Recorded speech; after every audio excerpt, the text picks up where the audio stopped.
Então, dando... Opa, Edinalva havia caído, né, Edinalva? Isso. Mas tudo bem, já comecei a gravação aqui. Deixa eu compartilhar a minha tela aqui. Deixa eu pegar ali, compartilhar a minha tela, ver se vai dar certo. Aí, né? Então, vocês devem estar provavelmente vendo aí a minha tela já com o nosso encontro de hoje. Então, só para lembrar que no nosso último encontro, lá no capítulo 3, nós havíamos visto alguns modelos de distribuições teóricas de probabilidades, né? Então, a gente viu a distribuição de Bernoulli, que tem a ver com aquela situação em que eu tenho sucesso ou falha da ocorrência de um evento.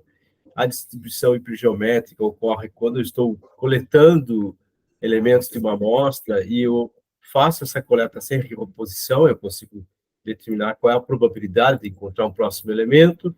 A distribuição binomial, que é a distribuição de Bernoulli para vários casos, né? Então, quando eu faço o lançamento de mais de um dado, mais de uma coleta de uma variável dicotômica, e, finalmente, a distribuição de Poisson é aquela distribuição que eu estou preocupado em saber qual a probabilidade que o próximo evento aconteça dentro de um determinado espaço, uma área, um certo tempo, né? Então, são distribuições, existem inúmeras outras distribuições, e hoje a gente começa com a distribuição que talvez seja a mais importante dentro da estatística mais básica, que é a distribuição normal. Então, a distribuição normal tem esse histograma que vocês estão vendo aí na tela, que é o histograma...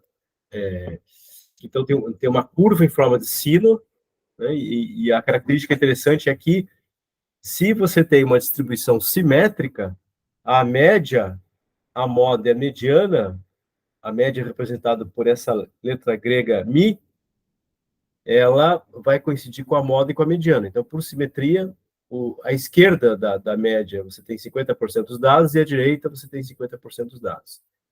Aqui eu também represento os desvios padrões, então aqui eu tenho a direita e a esquerda mais um desvio padrão, menos um desvio padrão.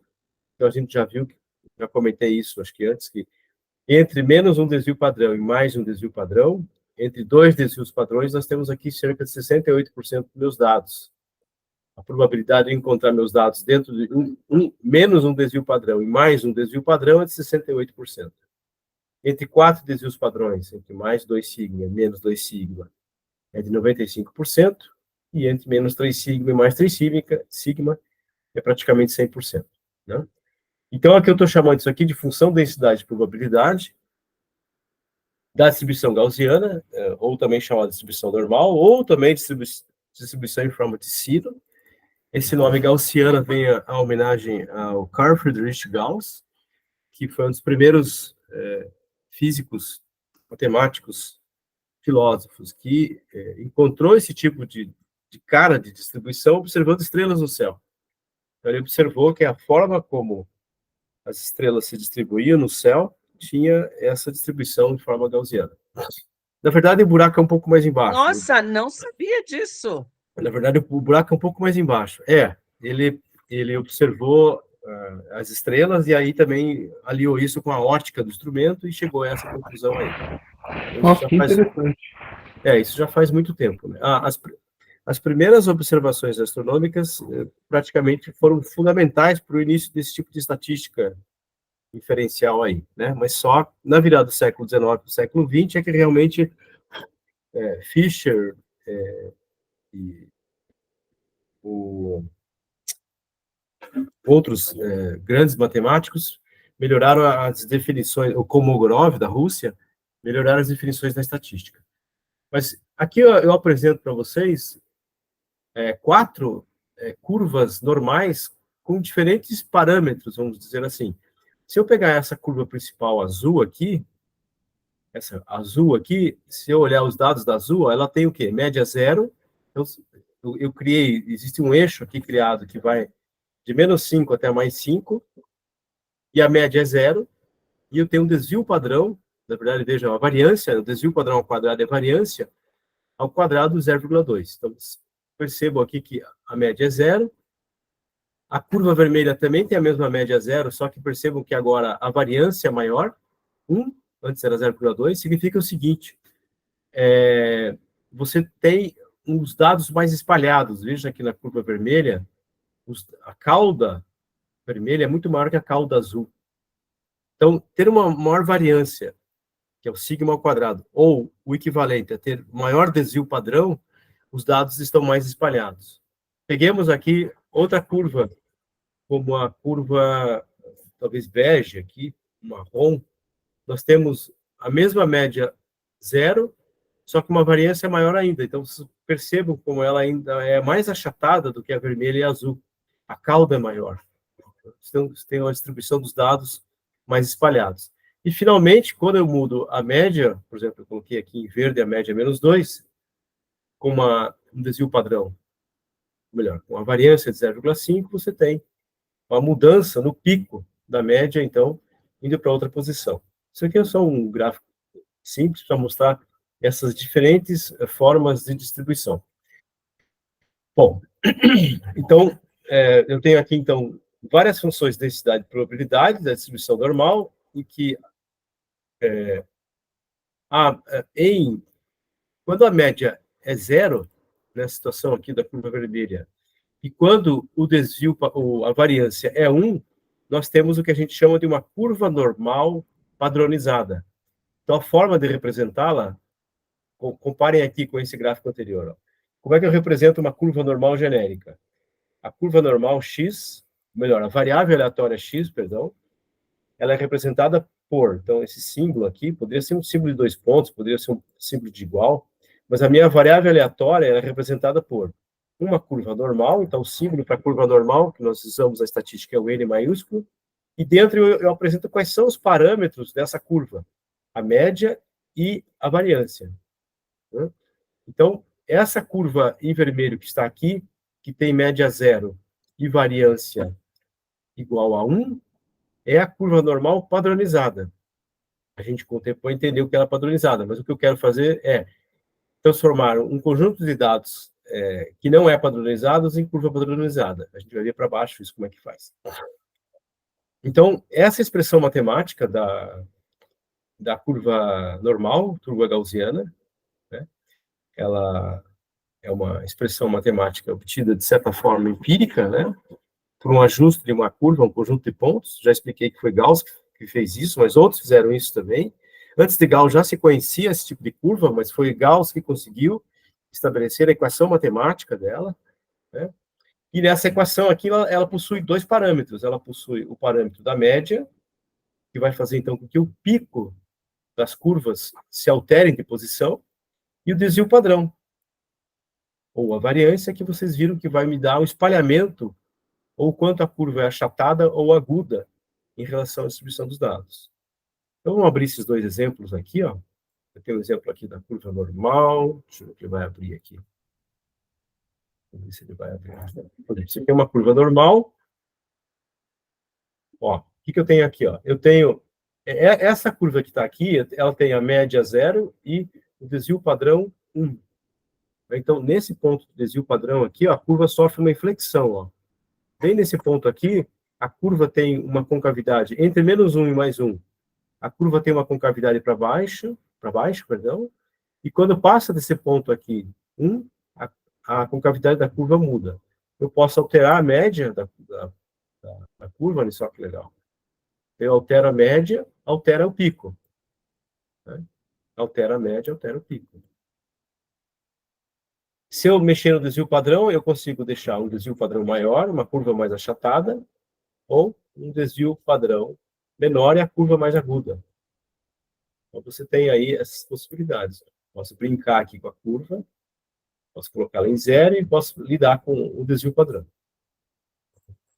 Tranquilo, né? Entender isso aqui.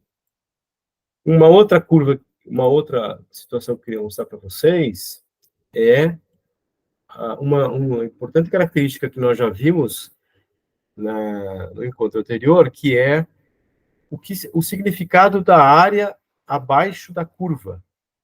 Então, vejam aqui, ó, vou pegar uma curva gaussiana, uma curva em forma de sino, com média 0, desvio padrão 1, E o que eu tenho aqui? Ó? Eu posso, por exemplo, eu vou colocar essa área sombreada exatamente. Deixa eu conseguir aqui. Eu vou colocar essa área sombreada exatamente na origem. E eu vou colocar o resto da área sombreada lá para a direita, bem para a direita. O que eu estou vendo aqui? Ó? O que isso aqui está... O que essa expressão aqui está me mostrando? Aqui à direita. Ó. Que a área vale 0,5. Então, metade da... Se a probabilidade de encontrar os dados em toda a curva é 100%, e metade da curva, já que ela é simétrica, é 50%. Então, essa área aqui vale 50%. Ah, mas se eu quisesse um pouquinho mais para cá, eu vou pegar aí exatamente 0,5. Se eu estou posicionando agora o limite dessa área à esquerda em 0,5 e a direita muito distante. Pode ver que eu estou colocando lá em 5, a direita 5, lá longe. Então, a curva quase se aproxima lá, né? Aqui visualmente não dá para ver. Então, quanto que vale essa área aqui? Ó? A área entre 0,5 e a direita vale 0,309. Então, seria a probabilidade de encontrar meus dados. A probabilidade de encontrar meus dados com valores maiores que meio é de 0,309. Então, eu posso determinar várias áreas sobre a curva, e é claro que quanto mais essa área está sobre toda a curva, mais ela se aproxima de 1. Na situação em que você escolha toda a curva, a área vale 1. Aqui, a área vale 1. Então, o que está abaixo da curva é a probabilidade de encontrar os dados. Essa é a ideia simples que está por trás aqui. Bom, aí algumas características da curva normal.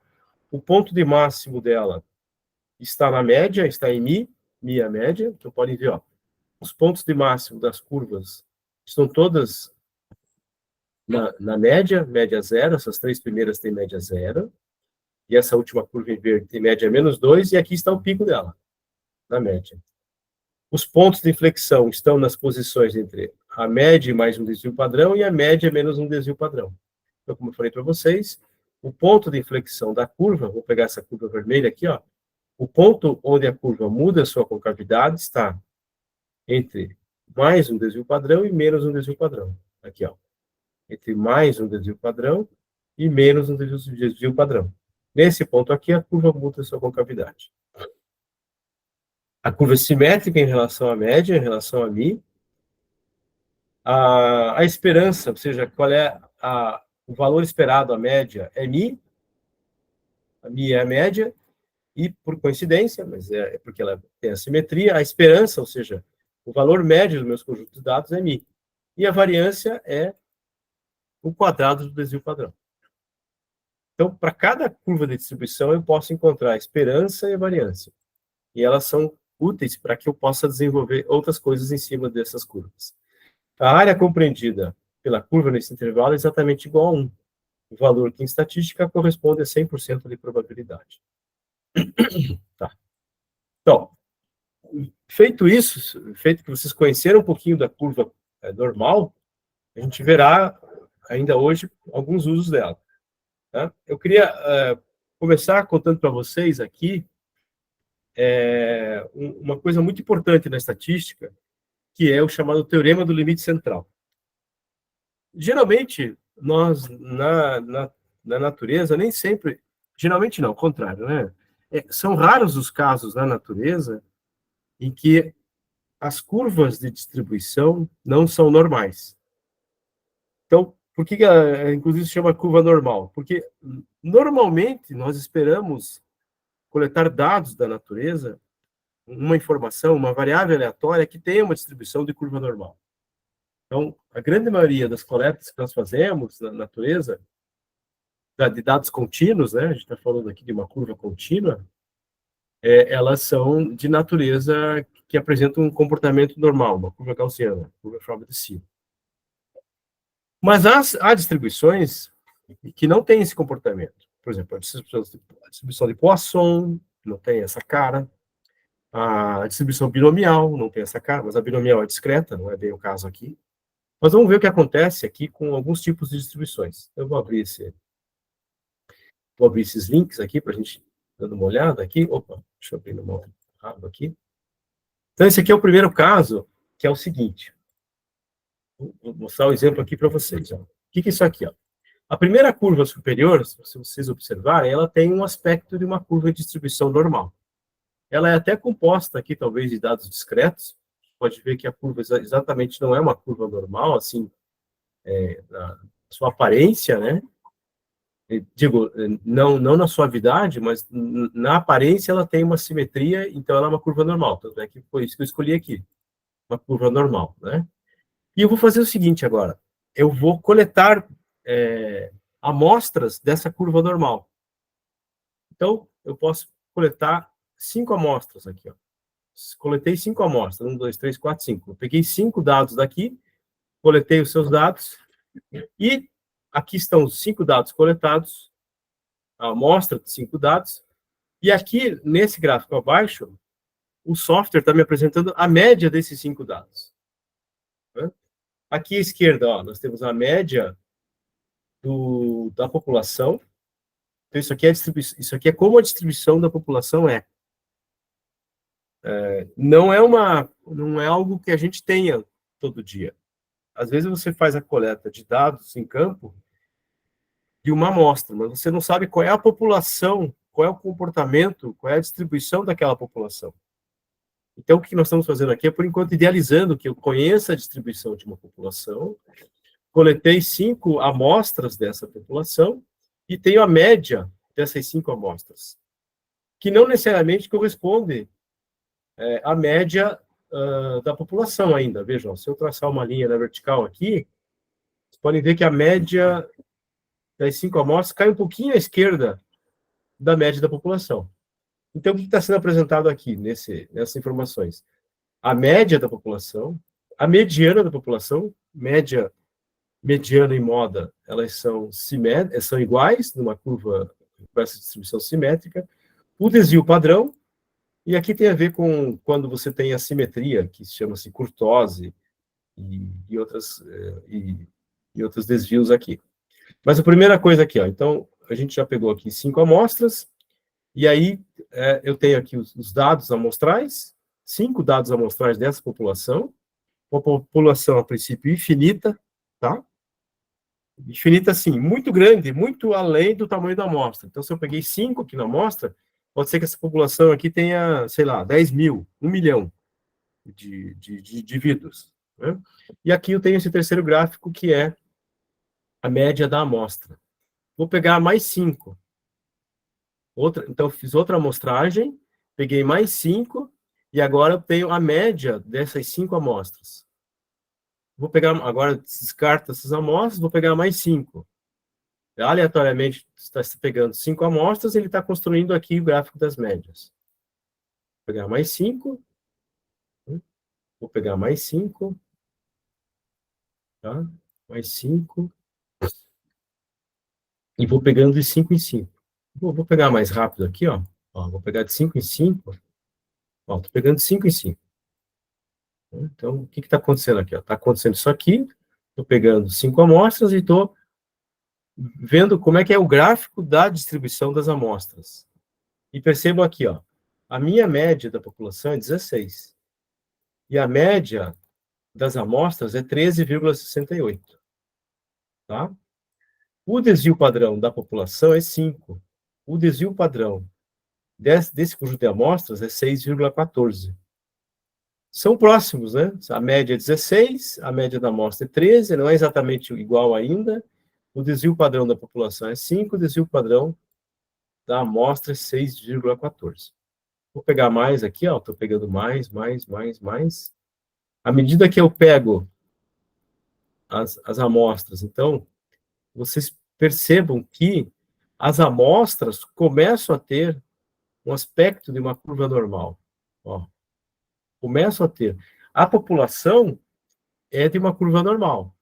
Então, espera-se que de um conjunto de amostras que provém de uma distribuição de uma população com curva normal, as amostras têm uma distribuição normal. Entende? Você tem uma distribuição que tem um comportamento de curva normal. As amostras têm comportamento de curva normal. Isso tudo bem? Vocês esperariam isso ou esperariam que de uma distribuição com curva normal eu tivesse uma outra curva aqui que não fosse normal? Vocês acham que está tudo bem essa intuição? Entenderam a ideia? Sim.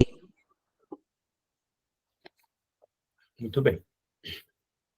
Então, à medida que eu vou pegando mais e mais amostras, Vai mais próximo. vai cada vez mais próximo. Então, a média da amostra começa a se aproximar da média da população. Então, 15,24 está mais perto de 16. Se eu pegar um pouquinho mais, olha lá, ó. Se eu pegar um pouquinho mais... Quanto mais ampla a tua amostragem, maior a probabilidade, numa grande população, né? Que a gente nunca vai ser... a gente sempre diz isso na amplitude biológica de dados, né? Você nunca vai conseguir amostrar a população inteira daqueles organismos, né? Mas quando você tira uma amostragem representativa, você obtém isso. Na área biológica, né? A gente trabalha muito com amostra, e a gente costuma trabalhar com réplicas, né? Isso. E aí a gente procura fazer no mínimo 3, né? E no máximo 5 réplicas para você ter uma representatividade, né? E aí se acredita que aquilo esteja dentro do que a gente costuma falar, né, de jargão popular, a curva normal de distribuição. Perfeito, isso mesmo. Então, eu peguei aqui já 10.045 amostras, aqui, tem uma média de 15,98, muito próximo de 16, tem um desvio padrão de 2,2, e na minha população tinha um desvio padrão de 5. Então, a primeira característica de processos de amostragem é que as amostras vão se aproximar da média da população. Então, olha aqui, 15,98 para quase 16, e o desvio padrão da amostra é menor que o desvio padrão da população. Esse 2,22 é menor que 5. Essa é a primeira característica importante no processo de amostragem. No processo de amostragem, vamos dizer assim, o meu bom estimador da distribuição da população é a média. Então, vou repetir, tá, gente? Um bom estimador da média da população é a média da amostra. Atenção, vou repetir. Se eu quero saber qual é a média da população, eu não sei, não conheço a média da população. Vamos pegar ali os besouros da Edinalva. Quantos besouros existem no planeta? Milhões, bilhões. Zilhões. Eu quero saber o tamanho dos besouros. Eu não sei o tamanho de um besouro, a média da distribuição de besouros no planeta Terra. O que eu faço? Faço uma amostra grande o suficiente, daí tem os requisitos do que é grande, faço uma amostragem de besouros e vou achar a média do tamanho desses besouros que você coletou. Essa média é a melhor estimativa que eu tenho da média de população, do tamanho de população de todos os besouros do planeta Terra. Veja que maluco isso. Então, você usa essa ideia de que a média de uma boa amostragem é a média da população. E, por outro lado, você também tem um desvio padrão menor comparado ao desvio padrão da população. Até aí, tudo bem? Isso que eu ia falar, professor. A tendência daí é diminuir o desvio também, né? O desvio padrão das amostras, ele é menor que o desvio padrão da distribuição da população, e a média da amostra é minha melhor estimativa para a média da população, para a média da distribuição da população. Só que agora, tudo bem até agora, isso é bem intuitivo, porque a minha distribuição é de uma curva normal da população, aqui em cima em preto. Eu peguei várias amostras, 10.045 amostras de tamanho 5, podia ser de outro tamanho, e criei aqui o gráfico da distribuição da amostra e vi que os gráficos são muito similares, né? A menos da distribuição. Vamos complicar a coisa agora. Vamos dizer que eu tenho isso aqui, ó. Eu tenho uma população que é a distribuição que a gente chama de uniforme. Para quaisquer valores da distribuição, a probabilidade de encontrar é essa aqui. A probabilidade é sempre a mesma para todo mundo. E eu vou fazer o mesmo processo agora. Eu vou pegar 5 amostras dessa população que tem uma distribuição uniforme, a probabilidade de encontrar qualquer indivíduo nessa população é a mesma, né? E aí eu estou fazendo essas aqui, ó, vou coletando, só dar uma aceleradinha, ó, vou coletando. E olha que interessante, ó. O que está acontecendo com a amostra? A amostra não tem a cara da população. A distribuição da amostra se aproxima de uma curva gaussiana, ó. Olha que legal. Apesar da população ter uma distribuição uniforme, homogênea, vamos dizer assim, as probabilidades para que eu encontrar os indivíduos é a mesma, no processo de amostragem, a média da minha amostra começa a se aproximar de uma curva em forma de sino. Opa, isso já é contraintuitivo, porque se a probabilidade de encontrar os indivíduos é a mesma, num processo de amostragem, eu esperaria que a curva da amostra aqui fosse uma curva parecida com a população, e não é. Então, agora a gente começa a entender o teorema do limite central. O que diz o teorema do limite central?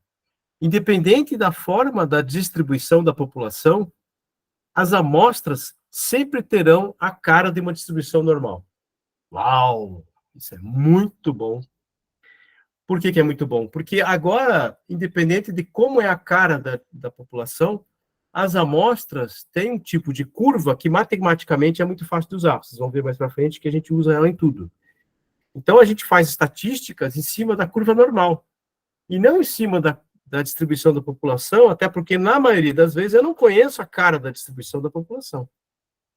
Então, eu trabalho com uma curva normal, e é em cima dessas amostras da curva normal que eu faço inferências, que eu faço as estatísticas. Então, vejam só, se eu pegar aqui, ó, 10.288 amostras de tamanho 5, a média da amostra é 15,99, é quase 16. E o desvio padrão é menor do que o desvio padrão da população, 9,52 aqui para a população, 4,18 para a amostra. Uau! Isso é muito legal. Ou seja, se eu sei como é que é a distribuição aqui, eu consigo fazer um monte de coisas matemáticas aqui com a amostra, mas eu não consigo falar muita coisa da população. Consigo falar da média dela, sei que a distribuição amostral tem um desvio padrão menor do que o da população, e acabou. Olha isso aqui, ó. O que é isso aqui? Isso aqui é muito parecido com uma curva de Poisson, tá? A curva de Poisson, ela tem esse comportamento aqui, ó. Começa alto e vai decrescendo, tem um decaimento aqui. Novamente, se eu pegar várias amostras dessa curva aqui com desvio, né, mais para a esquerda, mais bujuda à esquerda, e se eu pegar várias amostras dessa distribuição, vejam que eu começo a ter na coleta uma curva normal para a amostra. Estou pegando aqui de 5 em 5. Vou pegar 10.000 já de cara aqui, 10.311 amostras. Olha o que acontece, ó. A curva normal, que não tem nada a ver com a curva da distribuição da população, a curva normal aqui é a curva da amostra. E eu tenho também as características se mantendo. A média da distribuição da população, a média da população e a média da amostra. Veja que elas são muito similares, ó, quase iguais. A distribuição, ou melhor, o desvio padrão da população é maior que o desvio padrão da amostra. 2,79. E tem isso aqui, ó. Vamos supor que eu tenha a seguinte distribuição da população, ó. Bem maluco, né? Ó. E vou pegando agora de 5 em 5 o tamanho, né? Desculpe, amostras de tamanho 5, podia ser. Vamos pegar uma amostra de tamanho 10 aqui, ó. Deixa eu fazer diferente aqui. Deixa eu começar de novo, ó. Amostra de tamanho 10, ó. 10, né? Tem que contar que dá 10 ali, tem que ter a esperança que isso aqui vai dar 10, ó. E vou pegando essas amostras, vou pegar aqui 10.000 amostras. Olha só, apesar da distribuição da população ser essa coisa estranha aqui, ó, um pouco à esquerda, um pouco à direita, um pouco à esquerda, um pouco à direita e um pouco central, olha as amostras, como é que elas se comportam. É de uma distribuição normal. Então, isso é bastante contraintuitivo. O teorema do limite central me diz isso. Dada qualquer tipo de distribuição de população, no processo de amostragem, você acaba tendo uma curva normal para a distribuição das amostras. Isso é poderosíssimo, isso ajuda bastante na estatística e me remete ao quê? Me remete ao uso da curva normal como sendo fundamental para eu querer fazer algum tipo de estatística, algum tipo de descrição dos meus dados. Então, a curva normal tem essa importância dentro da estatística. Deixa eu ver o que mais que eu tenho aqui. Então esse aqui é um outro softwarezinho bem simples também, em que eu digo, eu tenho um tipo de distribuição aqui, por exemplo, eu tenho o número 1, distribuição contínua, e eu quero pegar amostras de tamanho 5, de uma população de tamanho médio. Tá aqui, ó. Essa é a amostragem, uma população de 10.921 indivíduos, e essa daqui é, dada uma população de distribuição uniforme, esse é o resultado do processo de amostragem. Vamos pegar agora uma outra aqui, ó. Vou pegar uma amostra de tamanho 5 também. Eu tenho essa distribuição aqui, ó, um triangular aqui, ó, número 2. Se eu fizer o processo de amostragem disso daqui, de coletar amostras, olha lá, ó. Essa é a cara, ó. Pode ver que é uma curva normal, né? Uma curva de forma de sino. Se eu tenho esse aspecto aqui da distribuição da população, número 3, vou pegar amostras de tamanhos maiores e peço para desenhar, tá lá, ó. Uma curva quase em forma de sino, né? Tem uns picos aqui, né? E assim, eu posso desenhar posso utilizar essas várias curvas aqui. Veja essa aqui, por exemplo, ó, número 6, que tem 2 picos ali. Pego amostras aqui, tamanho grande, e tenho lá o resultado da amostragem, uma curva normal. Emerson, Fala. Só uma coisinha assim, ó. Eu estava aqui pensando com os meus botões, né? Uhum. Para natureza, é muito fácil pensar com essa distribuição normal, né? Eu consigo pensar isso em relação a muitos exemplares dentro da biodiversidade, né? Tá. Mas, vindo para o cenário pedagógico, né? Então, aí é que me deu um tilt aqui, né? Porque aí eu fiquei pensando assim, eu vou pegar os estudantes, vamos dizer que eu vou analisar os estudantes do 6º ano do ensino fundamental, né? E eu quero analisar desta população, né, uma determinada característica, né? Vamos pensar lá, alfabetização científica ou domínio de ciência e tecnologia, alguma coisa assim, né? Sim. E aí, a nível de Brasil, se eu fizer um trabalho desse em São Paulo, eu vou ter uma curva normal. Aí, se eu fizer lá no interior do Maranhão, né? Mas eu não posso comparar essa. E aí eu fiquei preocupada com isso, né? Preocupada no sentido, no bom sentido, né? De que nós, pedagogos, ou nós, professores, nós da área da pedagogia, às vezes a gente quer usar a estatística para tentar explicar um dado que tem milhões de variáveis intervenientes. Não sei se você me entendeu a angústia. Já entendi, já passei por isso muitas vezes. Então, primeiro, tem que ver o que você quer medir, o que você quer aferir. Por exemplo, se você quer medir a altura das crianças, tudo bem, é um fator único, um fator que, assim, talvez não, né? Tenha outros fatores que interfiram na altura média das crianças, como a boa nutrição, né, a boa alimentação, o bom desenvolvimento motor. Então, você tem variáveis ocultas, vamos dizer aí, variáveis que... Ausência de doença, né? Porque você pode ter uma certa doença que compromete biologicamente falando, né? Vamos imaginar que lá no Maranhão você tenha um índice de qualidade de vida menor e tudo isso, então a população paulista vai ter altura maior. Pode ser. Então, aí que tá. Se você está falando de uma distribuição de altura das crianças, em que você não conhece a distribuição da população, tudo bem. Mas, dado uma amostra, então, aí você tem que saber, pelo menos, do tamanho da tua população, tem que saber o número de indivíduos dessa distribuição. Então, pelo menos, saber o número de indivíduos te ajuda a saber qual é o bom tamanho de amostra para que a sua amostra tenha a média, ou o melhor estimador, já falei, né, que a média é um bom estimador, a média da amostra é um bom estimador da média da população. Mas você precisa ter uma ideia do tamanho da população para saber o tamanho da amostra. Se você faz um tamanho de amostra condizente com o tamanho da população, existem contas para você fazer em relação a isso, você consegue dizer que chegar mais a próximo média dessa... média da altura daquela amostra é igual ou muito igual à média da altura da população.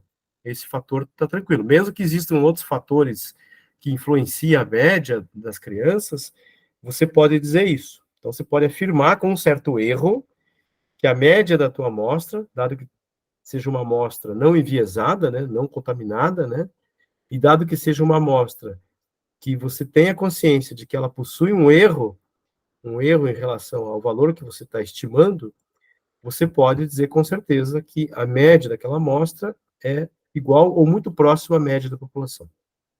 Independente que existam outros fatores aí, como doença, desnutrição, né? Você pode fazer essa afirmação com um certo erro. Então, você diz, ó, eu afirmo que a média das crianças do 6º ano é de, sei lá, 1 metro. Vou chutar, não sei. Não, é muito mais, né? 1,5 metro, não sei. 1,5 metro. E aí, mas isso eu estou afirmando com um certo erro, por exemplo, de 10%. Então, pode ser que seja 10% a mais, 10% a menos desse valor. Mas essa é a melhor estimativa que eu tenho da média da população. Então, eu faço isso. Eu tenho que saber fazer um processo de coleta de dados amostral que seja fidedigno ao tamanho da população. Tá? Se a população é infinita, tudo bem. Também tem como calcular isso. Tem como ver o tamanho da amostra, que se é uma amostra maior. Se é uma população finita, a amostra é menor. Mas, geralmente, a gente considera uma amostra, perdão, uma população de tamanho infinito, e a gente daí tem como calcular o tamanho N, vamos chamar assim, o tamanho N da amostra, para que você tenha um bom estimador da média da população. Tá bom? Ajudou um pouco?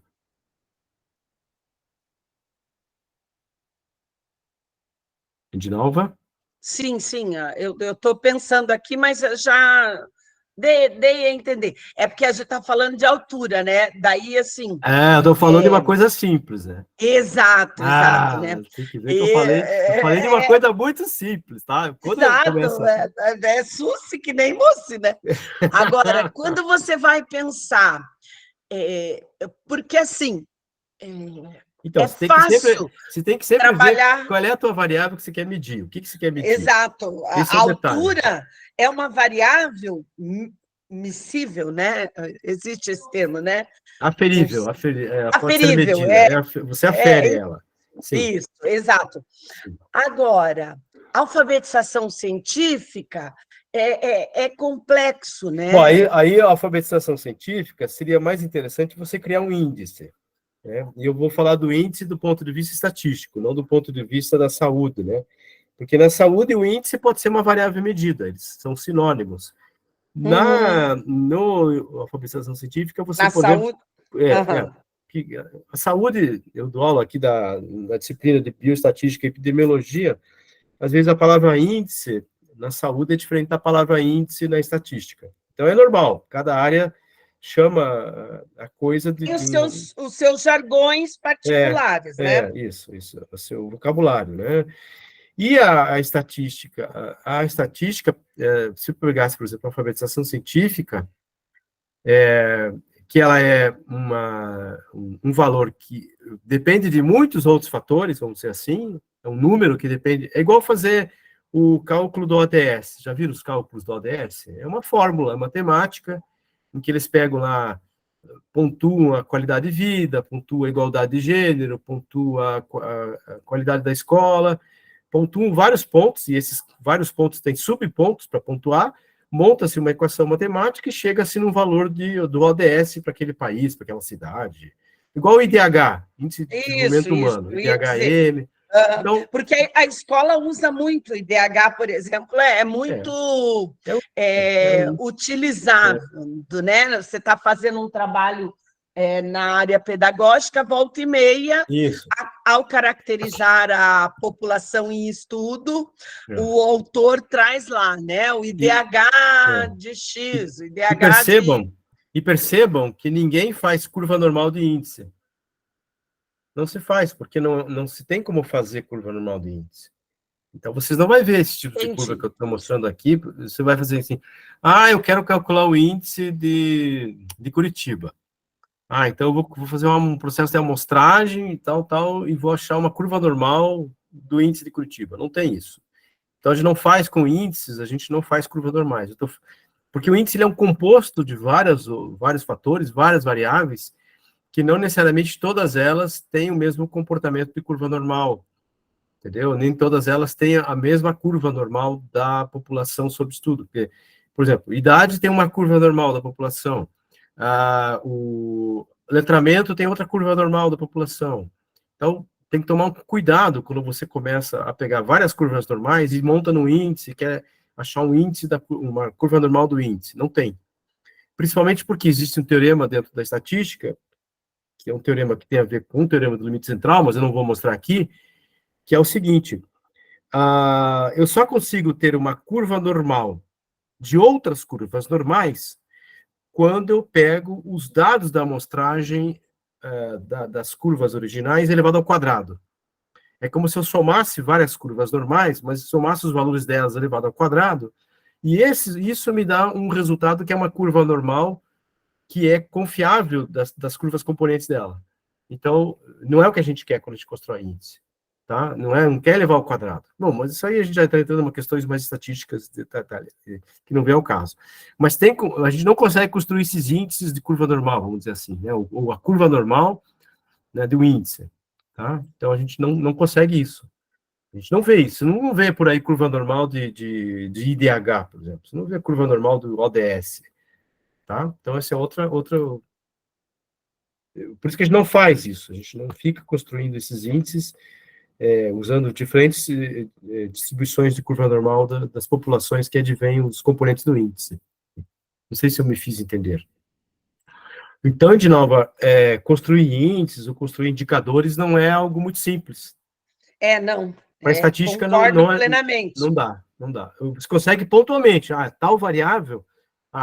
eu sei que tal variável tem uma série de outros fatores por trás dela que eu não sei identificar, e aí para isso que vem alguns indicadores da estatística que mostram o quanto efetivamente você consegue explicar uma variável dados outros fatores. A gente fala de regressão, análise multivariada, regressão linear múltipla, correlação. Então, tem outras técnicas estatísticas que a gente consegue dizer, dessa variável altura, eu consigo explicar, usando outras variáveis, sei lá, 20%.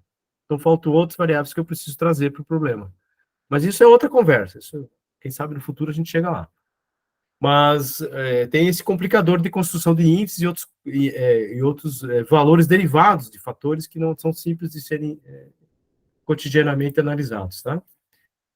Deixa eu ver se tem mais alguma coisa aqui.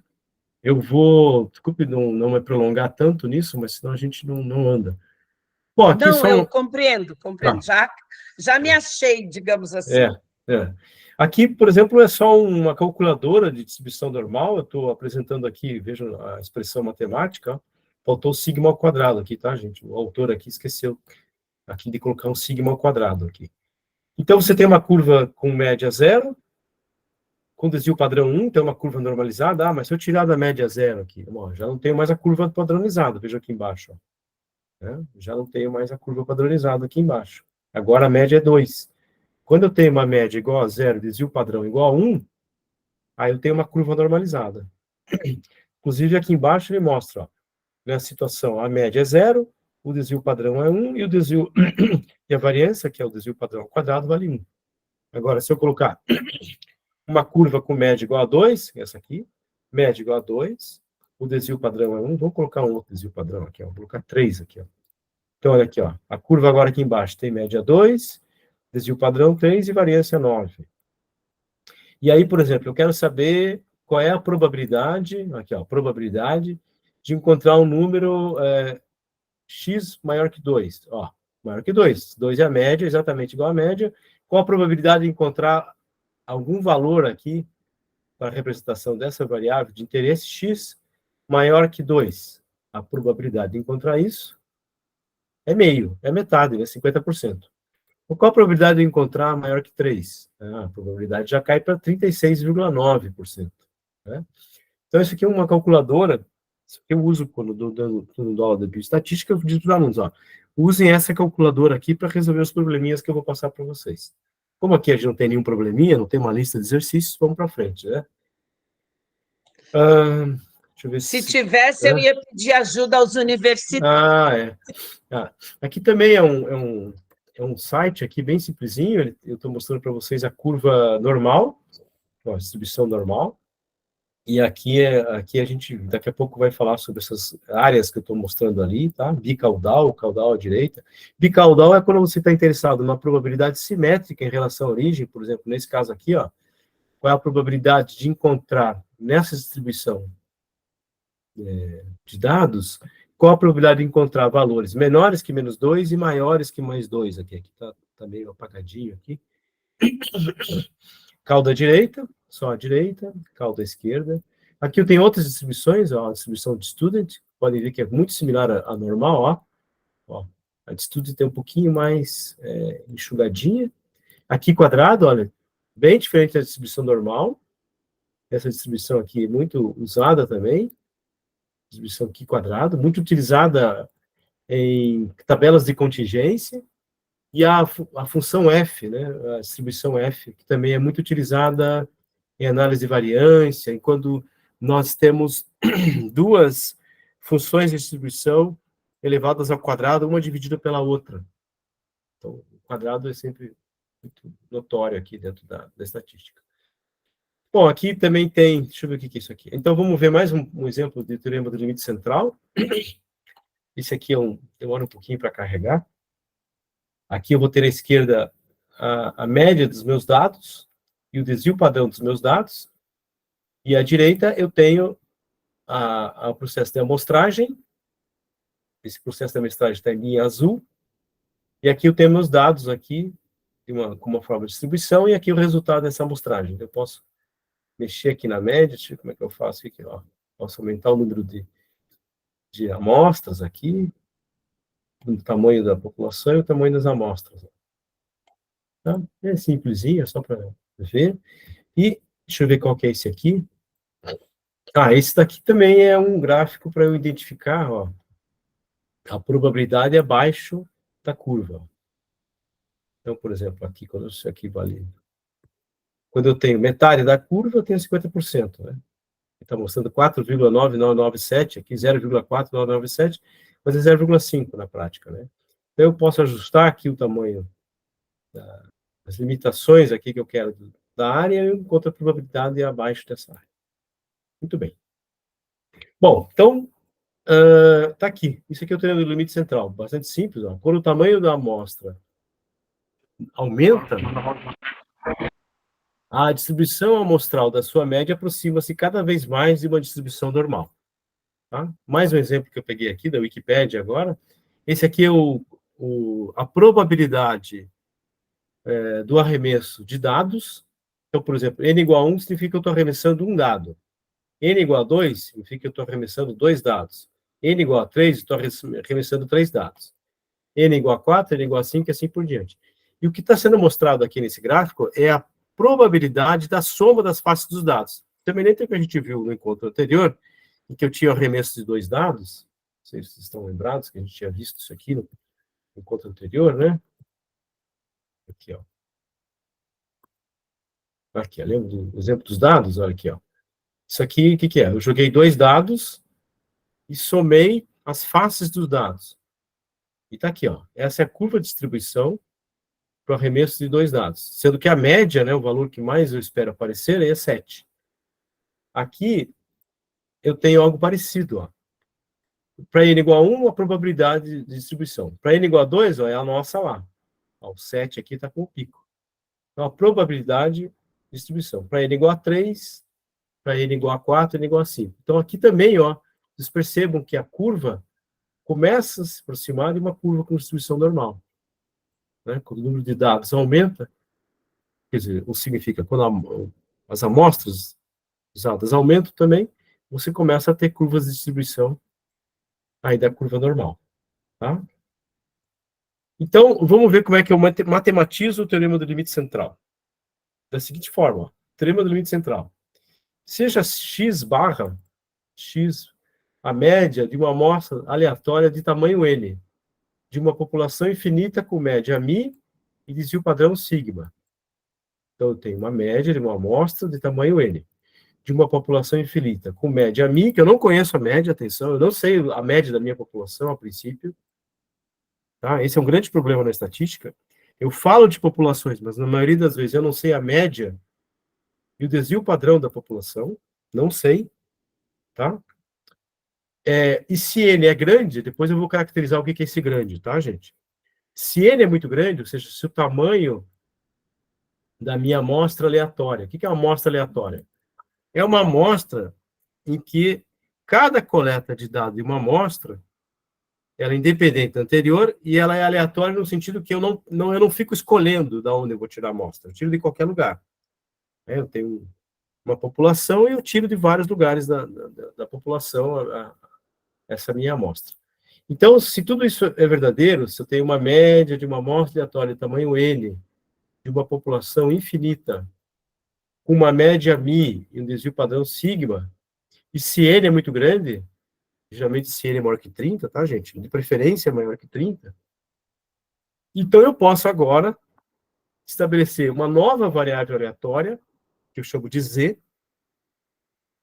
Essa nova variável aleatória, ela tem a mesma cara da curva normal. E ela é dada pela seguinte expressão. Para eu calcular o valor de z, o que vai ser o valor de z? O valor de z vai ser um desses números que estão aqui embaixo. Essa variável x que está aqui vai virar uma variável z.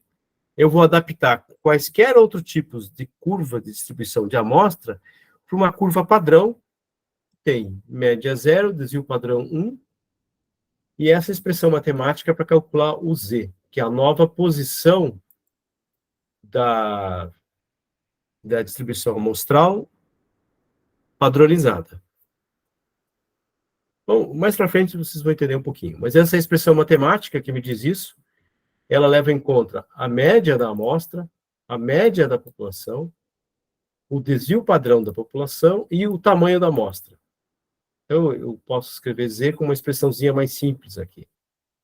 Que tem uma nova distribuição normal, padrão, dada por z. Z, o que vai ser agora? Essa curva z aqui, essa variável aleatória z. Ela vai ser uma curva normal com média 0 e desvio padrão 1.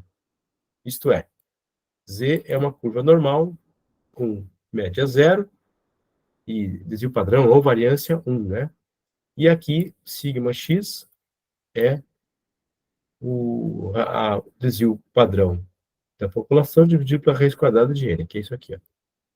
Isso que virou sigma x, né? Para uma população infinita, essa expressão matemática aqui embaixo é dada por essa expressão que eu já coloquei ali, o desvio padrão da população dividido por raiz dele, e quando a população for finita, eu preciso saber o tamanho da população, n. E tem essa expressão matemática. Então, no denominador aqui de z, eu substituo por essa expressão matemática aqui. Felizmente, os softwares fazem tudo isso para a gente. Tá? A gente vai ver na frente aí, quando tiver um exemplo, que o R faz tudo isso para nós. Graças a Deus. Mas precisa saber, assim, que você está... Não, eu compreendo, né? Porque... Precisa entender que imagine, vamos pegar os teus besouros de novo, de novo. Não, eu lembro, Emerson, não precisa me... Não, mas é que nem todo mundo aqui talvez saiba, né? Eu lembro que eu fazia provas de estatística lá naquele prédio grande da universidade, né? com calculadorazinha. Mas né? Com aquela calculadora, como é que a gente chamava? Eu científica, até sei. científica. Isso, uma Sharp, acho que era minha. Eu comprei uma para fazer meu curso de estatística lá no primeiro ano, o professor não deixa usar celular, não deixa usar nada, a gente só usa calculadorinha. Calculadorazinha, né? Aquela Sharp que tinha milhões de... Nossa, ela tinha várias coisas ali, e eu me lembro daquilo, eu dizia, graças a Deus que existe isso, porque é impossível pensar em fazer determinadas contas, né? Sim, pelo menos... Sim. Assim, num curto espaço de tempo, associado à pressão de um processo de avaliação. Bom, mas então, vamos ver aqui o que nos interessa, né? Vamos começar com uma coisa que é bem útil para nós, que é o teste de hipóteses. Então, veja o seguinte, como é que funciona, basicamente, essa ideia do teorema do limite central? Eu tenho uma distribuição da população, que, na maioria das vezes, eu não sei como a população se distribui, não sei se é uma distribuição em forma de sino. O Leonardo está dizendo que a conexão dele está ruim, então eu só vou dizer ok aqui para ele, e depois ele acompanha ali. Bom, então eu tenho isso, eu tenho uma distribuição da população, que na maioria das vezes eu não sei a cara dela, sei do teorema do limite central, que se eu pegar um conjunto amostral, né, um número de amostras grande o suficiente, e esse grande é relativo, mas se eu pegar um conjunto de amostras grande o suficiente, a distribuição das amostras é uma curva normal. Tá? E o que eu faço com isso? Bom, eu vou tentar agora, com essa distribuição normal, fazer inferências sobre a população. Eu vou fazer conjecturas sobre a população. Uma coisa eu sei, a média amostral se aproxima muito da média da população. Então, eu consigo, com base nessa média amostral, fazer conjecturas, fazer inferências sobre a média da população. E o teste de hipótese vem nesse sentido de ajudar a fazer esse tipo de conjectura, esse tipo de afirmação sobre a média da população. Em estatística, uma hipótese é uma afirmação ou conjectura sobre um parâmetro. O parâmetro é a média, por exemplo. Estou dando o exemplo da média para vocês. Né? A média da amostra é um bom estimador, é um bom chute para a média da população. A média é um parâmetro. O desvio padrão é um parâmetro. Tem curvas que têm outros parâmetros além de média e desvio padrão. Mas a curva normal só tem 2 parâmetros. Então, é uma hipótese estatística, é uma afirmação ou conjectura sobre um parâmetro, ou parâmetros de uma população ou populações. Pode-se também referir ao tipo ou natureza da população ou populações. Essa natureza tem a ver, por exemplo, com o fato de eu ter feito uma coleta de dados amostrais e dizer, eu acho que, dada essa coleta que veio aqui para mim, a distribuição tem uma distribuição com forma de Poisson.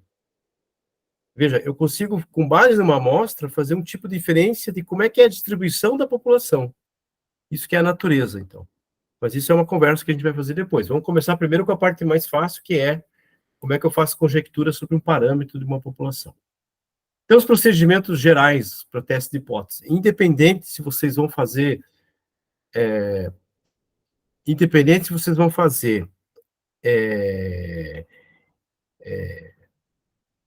inferência sobre a média, inferência sobre o desvio padrão, inferência sobre qualquer outro parâmetro que você quer interessar.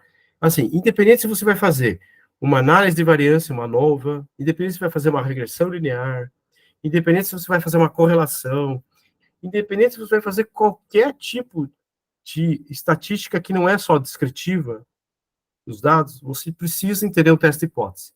Depois que você entende o teste de hipótese, você faz isso tão automático, é tão rápido fazer um teste de hipótese, rápido assim, gente, em 5 segundos você faz o teste de hipótese. Mas o que eu vou mostrar aqui não vai levar 5 segundos. Só que para que você entenda que depois isso aqui se torna tão a água que você bebe todo dia, o ar que você respira, que você bate o olho numa análise estatística e você fala, tá aqui. A hipótese nula venceu. A hipótese alternativa ganhou. E você faz isso. Eu, ontem, para vocês terem ideia, numa reunião de 1 hora, eu fiz 20 vezes teste de hipótese, junto com a minha aluna, aqui no setor litoral. De tão rápido, 5 segundos, pegue 5 segundos e multiplica por 20. Né? Em um minuto você fez 20 testes de hipótese. Claro que, claro que eu não fiz 20 um atrás do outro. A gente conversava e eu mostrava para ela. Tá vendo aqui? Ah, tá, professor. Então esse não deu. Aí a gente conversava, fazia mais umas contas. Ó, tá vendo aqui? Ah, é, professor. Isso aí não deu. Então, isso aqui se torna o ar que a gente respira na estatística. Então, saber teste de hipótese é o primeiro tijolinho da estatística inferencial. É a primeira coisa que eu tenho que saber. E tem alguns passos. Primeiro, eu defino qual é a hipótese nula e a hipótese alternativa. Depois, eu defino um nível de significância alfa, que irá determinar o nível de confiança do teste. Esse alfa tem a ver com o que a gente vai ver para frente, que tem a ver com o erro associado à afirmação que você faz, associado à hipótese. E tem 3. Eu defino o tipo de teste com base na hipótese alternativa e definir o tipo de teste. Aí tem vários tipos de testes que eu faço. Eu calculo a estatística desse teste com base na distribuição amostral do estimador do parâmetro sobre teste. Então, com base, por exemplo, na média, no desvio padrão. E comparo a estatística desse teste com o que eu vou chamar de região crítica, ou região de rejeição, com base no nível de significância, com base no erro do meu teste. E concluo o teste. Concluir o teste significa, o que você acha? A hipótese nula ganhou? A conjectura, teu chute inicial ganhou ou um chute alternativo ganha? Então, é isso que eu quero dizer com concluir o teste. Você tem que chegar numa situação, numa resposta. Quem ganhou? Hipótese nula, hipótese alternativa. Fala, Pedrinho. Tudo bem? Eles não vão te ver que está sem câmera aqui. O meu Pedrinho está aqui. Né? Oi, tá Pedrinho. Aqui. E eu estou de fone de ouvido, ele nem vai conseguir escutar vocês também. Então, vamos pegar aqui. Ó. Tá. Você quer escutar um pouquinho aqui? Ó? Mas está todo mundo quietinho. Eu que estou falando. Alguém fala alguma coisa aí? Oi, Pedrinho. Escutou? Oi, Pedrinho. Deixa o papai continuar aqui. Muito bem, gente. Vamos ver que é a diferença entre uma hipótese nula e uma hipótese alternativa. Que é isso? A hipótese nula... Está carregando aí, Pedro. A hipótese nula é a alegação inicial que eu faço em relação ao curso de dados e que eu assumo como verdadeira. Por exemplo, se eu digo assim, a média dos alunos da UFPR é de 1,70 m. Então, eu estou afirmando que a média dos alunos da UFPR é de 1,70 m. A hipótese alternativa ela é contraditória. Ela pode ser assim, não, a média dos alunos da UFPR não é 1,70 m.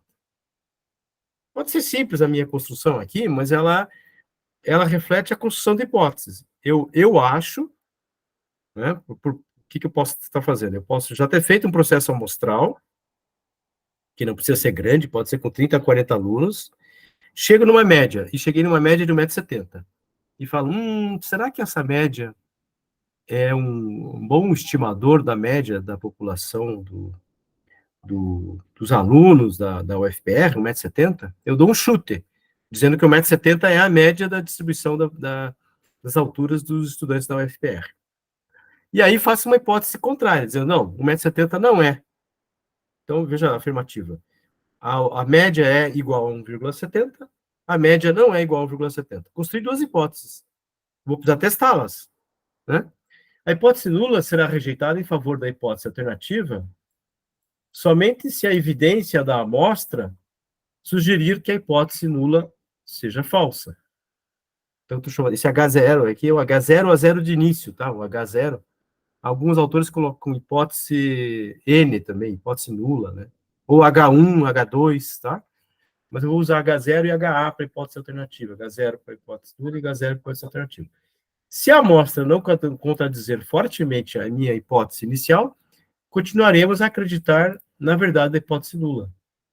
Ou seja, eu vou fazer uma nova coleta de dados e vou ver agora se nessa nova coleta de dados, a média dessa nova coleta de dados está muito próxima da minha hipótese nula ou muito diferente da minha hipótese nula.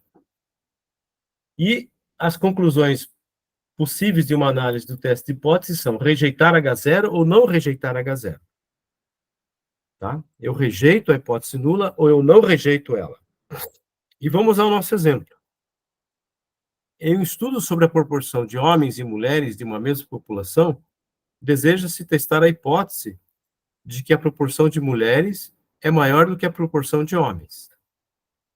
Então, em um estudo sobre a proporção de homens e mulheres de uma mesma população, deseja-se testar a hipótese de que a proporção de mulheres é maior do que a proporção de homens. Então, clique aqui para baixar o arquivo. Se vocês clicarem aí e baixarem o arquivo, vamos lá no meu R, deixa eu aumentar um pouco aqui, ó. Aumentar aqui, ó. Tamanho aqui, né? Eu devo ter aqui, ó. Vocês vão conseguir importar e vocês vão chegar num arquivo que deve ser isso daqui, ó. Ó. Aqui, ó. Esse aqui seria o arquivo aí, ó. Ó. O que eu vou ter? Eu vou ter, numa das colunas, o ID, que é a identificação do respondente, homem ou mulher. Vou ter um conjunto de respostas 1 e depois um conjunto de respostas 0. Eu tenho um total de 100 respondentes. 100 homens ou mulheres responderam 100. 100 indivíduos responderam isso aqui. Então, eu tenho um arquivo chamado mulheres homens. Tá? Tá aí. Bem simplesinho. Não precisam fazer isso agora. Vocês podem fazer depois. E se eu quiser saber quantos homens e quantas mulheres eu tenho, eu posso fazer o seguinte, por exemplo, eu posso querer tabular isso aqui, ó. Table, mulheres e homens, eu quero tabular a variável resposta. Tá lá. Então, o que eu tenho aqui, ó? Eu tenho 38 respondentes que eu assinalei como 0 nessas respostas e 62 respondentes que eu assinalei como 1. Aí vai do pesquisador dizer o que é o 0, o que é o 1. No meu caso aqui, eu estou dizendo para vocês que nesse arquivo, vamos considerar o 1 como mulher, mas, como estou dizendo, depende do dado do pesquisador. Às vezes, para o pesquisador, o 1 é homem. Nesse caso aqui, eu vou considerar o 1 como mulher. Então, eu tenho, dos 100 respondentes, 62 mulheres e 38 homens. Tá? E eu vou definir a hipótese nula e a hipótese alternativa. Então, agora eu vou fazer com vocês esses 6 passos aqui, os procedimentos gerais para o teste de hipótese. Vamos ver até que horas a gente consegue ir aqui. Então, no passo 1, o que eu faço? Defino a hipótese nula e a hipótese alternativa. Vamos ler de novo o problema. Ó. O estudo sobre a proporção de homens e mulheres de uma mesma população deseja-se testar a hipótese de que a proporção de mulheres é maior do que a proporção de homens. Então, eu preciso montar uma hipótese que diga que a proporção de mulheres é igual à proporção de homens e uma hipótese alternativa de que a proporção de mulheres seja maior do que a proporção de homens. Ah, professor, mas como é que você sabe que é isso? O problema está dizendo algo parecido, o problema só não diz a conjectura da hipótese nula. Mas a conjectura da hipótese alternativa está aqui. A proporção de mulheres, que eu estou chamando de PM, é maior que 50%, maior que 0,5%. Ah, e como é que o senhor bolou a hipótese nula?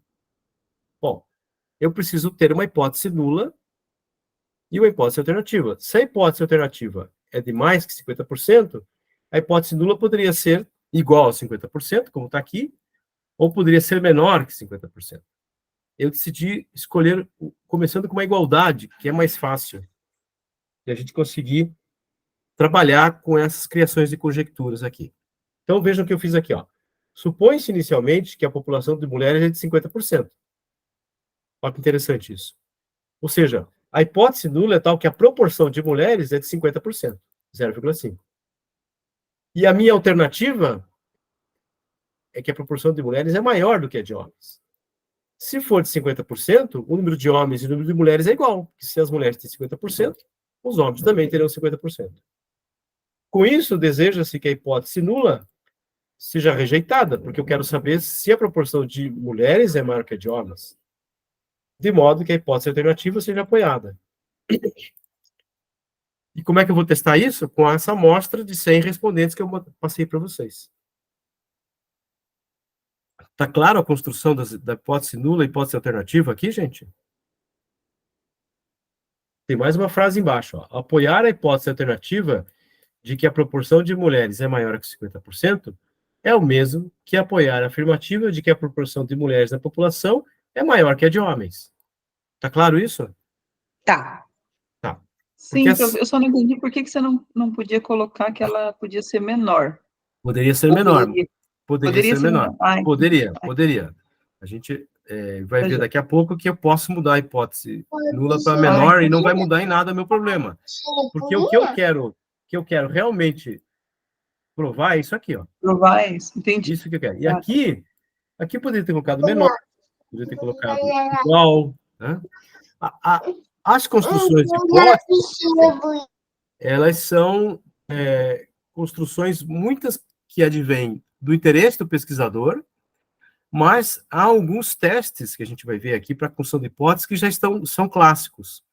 Por exemplo, tem um teste, que é o teste do Shapiro-Wilk, que ele é clássico. E que ele testa o quê? Ele testa se aqueles dados amostrais provêm de uma população com distribuição normal. Lá, nesse teste do Shapiro-Wilk, por exemplo, já está dado as hipóteses. Eu não vou focar... Mas a hipótese nula do teste é o seguinte: os dados provêm de uma curva normal. Hipótese alternativa: os dados não provêm de uma curva normal. Ou seja, os dados têm uma distribuição igual a uma distribuição normal. Essa é a hipótese nula. A hipótese alternativa é que os dados não provêm de uma distribuição normal. Daí, claro, dá para matematizar isso, mas vocês vão ver que às vezes nem precisa matematizar. Se você sabe essas hipóteses nulas e alternativas, você só olha para o valor de probabilidade, que a gente vai ver do que é, e aí você não precisa saber a matemática disso, você precisa saber a lógica disso. E qual que é a lógica desse problema? A hipótese nula é que o número de homens é igual ao número de mulheres. Por isso que eu estou colocando a proporção de mulheres igual a 50%. Qual é a hipótese alternativa? Que a proporção de mulheres é maior que 50%. Ou seja, que é maior a proporção de mulheres do que a de homem. Veja que eu nem precisaria ter escrito isso aqui para a gente entender o problema. Né? O problema está dado em termos de fala, né? de semântica, de compreensão. Eu só matematizei ele aqui para ficar mais fácil de, na hora que eu aplicar um teste, eu tenho um número que eu possa comparar com o número do teste. Tá bom? Mas há muitos testes na estatística que a gente não precisa matematizar. Não, pelo menos, para entender o teste. Tá bom? Bom. E aí, Letícia, existe, inclusive, se você pegar um livro didático de estatística inferencial, você vai ver que tem um capítulo inteiro, ou às vezes uma sessão inteira, só para você ficar criando exercícios para você criar hipóteses nulas e alternativas. Você fica fazendo exercícios disso, entendeu? Isso é uma coisa muito cotidiana. Então, veja, a gente fez o número 1, que é definir a hipótese nula. Ó, número 1. Número 2, definir o nível de significância alfa, que irá determinar o nível de confiança do teste. O quanto esse teste é robusto para mim. Então, agora vamos para o número 2. Então, vamos entender, número 2, erros de decisão que eu posso ter em relação às hipóteses. Né? Aqui à esquerda, eu tenho uma afirmação, que é o real. Aqui é o real. Ó. Eu estou dizendo que eu fiz estou no processo de teste de hipóteses, e a hipótese nula é verdadeira. Eu sei, no real, que a hipótese nula é verdadeira. Então, no meu exemplo aqui, a hipótese nula é essa aqui. Eu sei que, na realidade, o número de homens é igual ao número de mulheres. No real, não estou falando das minhas amostras. Eu sei que lá na distribuição da população, homens e mulheres tem uma proporção igual. Eu estou partindo disso aqui. E a outra possível realidade é de que a hipótese nula é falsa. Né? Ou ela é verdadeira ou ela é falsa, na realidade. A hipótese nula. Eu não sei, É isso que eu parto do pressuposto, que ela pode ser verdadeira ou falsa. Não tem meio termo, meio verdadeira, meio falsa.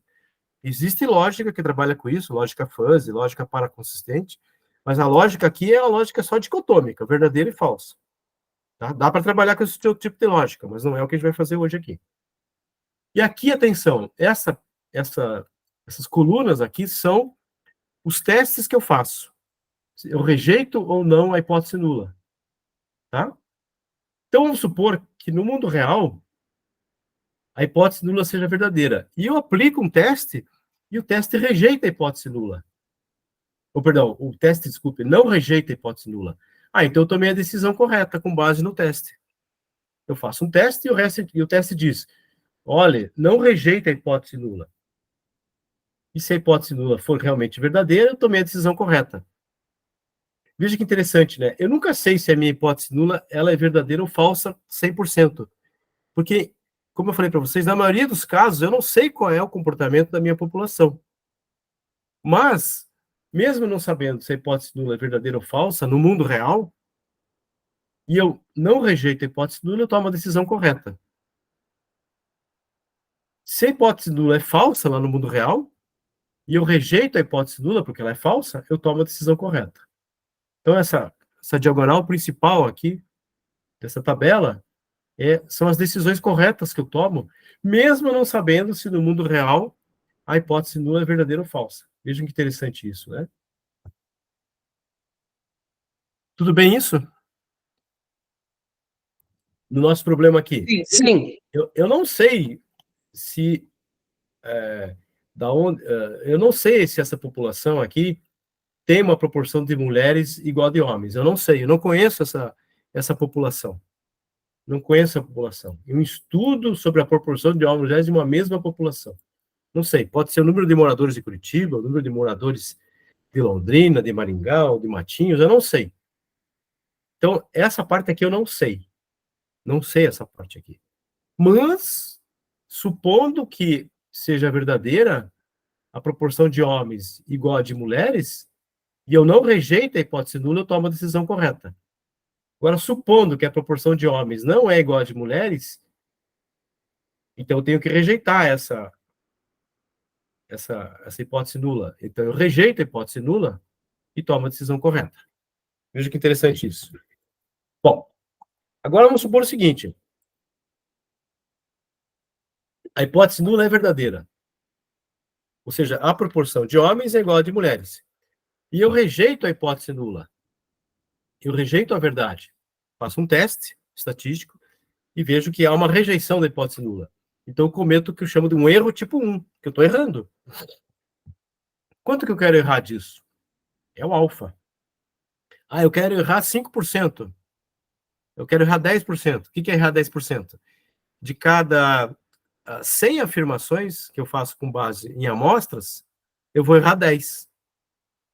Eu vou errar 10. Eu vou cometer 10% de erro. 5%. De cada 100 amostras que eu pego dessa população, eu quero errar no máximo 5%. Quero errar 1%.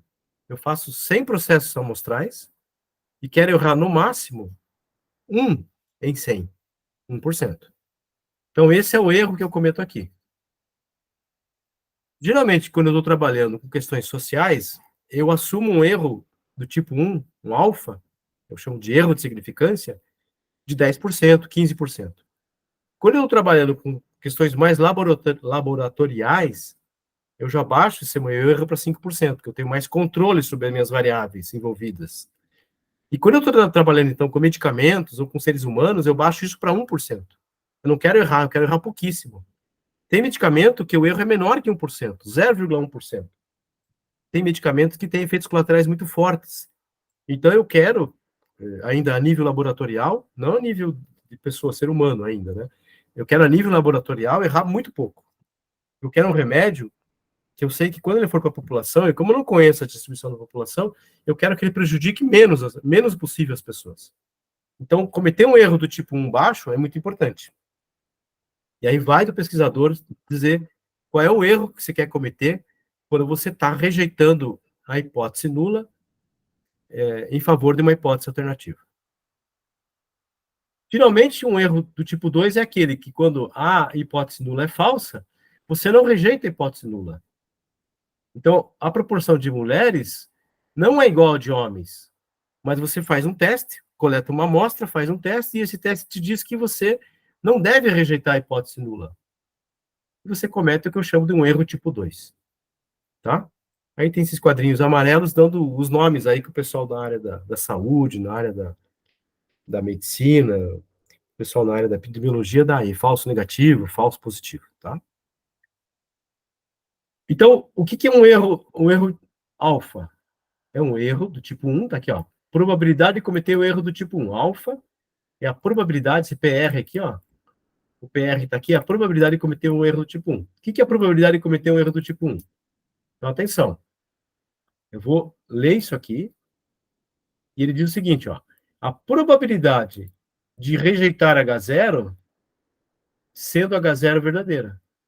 A probabilidade de rejeitar H0 sendo H0 verdadeira. Isso aqui é o que a gente chama de uma probabilidade condicional. Dado que H0 é verdadeira, essa é a probabilidade de rejeitar H0. Então, alfa é isso. Tá? Beta. Beta é o que eu chamo de erro tipo 2. Como é que eu leio isso aqui? Ó? Isso aqui é a probabilidade de não rejeitar H0 sendo H0 falsa. Probabilidade de não rejeitar uma hipótese nula, que é falsa, sendo ela falsa. Erro tipo 2. Alfa é o que a gente chama de nível de significância do teste. E 1 menos alfa é o nível de confiança do teste. Vou pegar um exemplo aqui. Ó. Se alfa for 10%, esse é o erro máximo do tipo 1 que eu quero cometer. 1 menos 10% vai me dar 90%, que é a confiança do teste. Então, se eu digo que um teste é confiável a 90%, eu estou dizendo que eu posso errar 10%. 90% mais 10%, 100%. Então, o nível de confiança do teste, ele é complementar ao nível de significância do teste, ao quanto eu quero errar no meu teste. Então, no exemplo anterior, né, a hipótese nula de que a proporção de homens é igual a de mulheres, ou seja, a proporção de mulheres é 50%, ou a alternativa é que a proporção de mulheres seja maior que 50%. Então, o que vai ser o nível alfa? Nível de significância alfa. Concluir que a proporção de mulheres é maior quando, na verdade, não é. É o erro alfa, que está relacionado à proporção de mulheres maior que 50% quando ela não é. Beta. Concluir que a proporção é igual quando, na verdade, não é. Concluir que a hipótese nula é verdadeira quando, na verdade, ela não é. Tá? Tudo bem por enquanto? Sim, tranquilo. Sim. Tá. Agora a gente tem que definir o tipo de teste com base na hipótese alternativa. Então eu vou mostrar para vocês, no nosso caso, nós já temos pronta a hipótese alternativa de que a proporção de mulheres é maior que 50%. Mas eu poderia ter uma hipótese alternativa diferente aqui, ó. Eu poderia ter escrito PM igual a 0,5 e PM diferente de 0,5, que é essa situação aqui, ó. Aí eu poderia construir uma hipótese alternativa em que os parâmetros que eu estou analisando sejam diferentes. Quando eu faço isso, eu estou analisando as duas caudas da minha curva normal. Essa região central é o nível de confiança do meu teste. Então, voltando ao exemplo lá, 10% do nível de significância do teste. O nível de confiança é 90%. Então, aqui em 90%, eu digo que eu estou, pelo menos, acertando o que eu quero. E aqui é o erro que eu posso cometer. Veja que alfa sobre 2 mais alfa sobre 2 dá alfa, que é o quanto que eu quero errar. Se eu cair nessa região aqui de errar, é a região em que eu estou chegando a um erro do tipo 1. Vamos fazer diferente. Vamos pegar a esquerda. Então, em vez de eu colocar aqui que a hipótese alternativa fosse maior que 50%, eu poderia ter colocado menor que 50%. Então, eu iria verificar quanto que eu estou errando aqui, ó. Qual é o alfa que eu estou errando aqui. E que se for à direita, que é o nosso caso, ó, a proporção de mulheres é maior com certo valor, 50%, eu vou avaliar o alfa aqui. Então, aqui, ó. Eu vou pegar o teste bilateral, para começar, para vocês entenderem como é que eu faria o teste hipótese. Então, como é que seria um teste de hipótese? Eu tenho um parâmetro que eu quero comparar com outro, e tem um parâmetro que eu quero dizer que é diferente. Seria escrever proporção de mulheres igual a 0,5, proporção de mulheres diferente de 0,5. Esse é um teste bilateral, porque agora eu vou começar a analisar as caudas da minha curva normal. Essa região central aqui é a região de não rejeição da hipótese nula. Se for a nível de 10%, essa região aqui compreende 90% dos meus dados. Né? Se no teste disser que eu tenho que a minha amostra cai dentro dessa região aqui, essa é uma região de não rejeição da hipótese nula. Se a minha amostra me mostra que os meus dados estão dentro dessa região à esquerda ou região à direita, que eu chamo de região crítica, é a região em que eu rejeito a hipótese nula. É a região que está dentro do meu limite de erro aceitável. 2,5% desse lado, 2,5% desse lado. Então, veja, se eu coleto uma amostra e a amostra cai dentro da região crítica, da região em que eu rejeito a hipótese nula, eu estou dentro daquela região do meu alfa que eu limitei o quanto que eu quero errar. Se a minha amostra não cai dentro dessas regiões, ela cai dentro da região em que eu continuo aceitando a hipótese nula. Né? Então, nos testes unilaterais, eu faria a mesma coisa. Se for à esquerda, eu analiso a cauda à esquerda e vejo se o meu teste me dá um valor que esteja dentro dessa região, é a região que eu rejeito a hipótese nula, ou a região à direita. E a região de qual nós estamos falando desse problema é essa aqui. Eu estou com uma cauda à direita, a minha hipótese alternativa, esse aqui não era H0 não, tá, gente? Eu tenho que trocar isso aqui de H0 por HA, ó. Eu vou arrumar depois, isso aqui era um H0, isso aqui é um H0, tá? Eu vou arrumar. Então, o meu problema é esse aqui, ó. O meu problema é esse daqui. Né?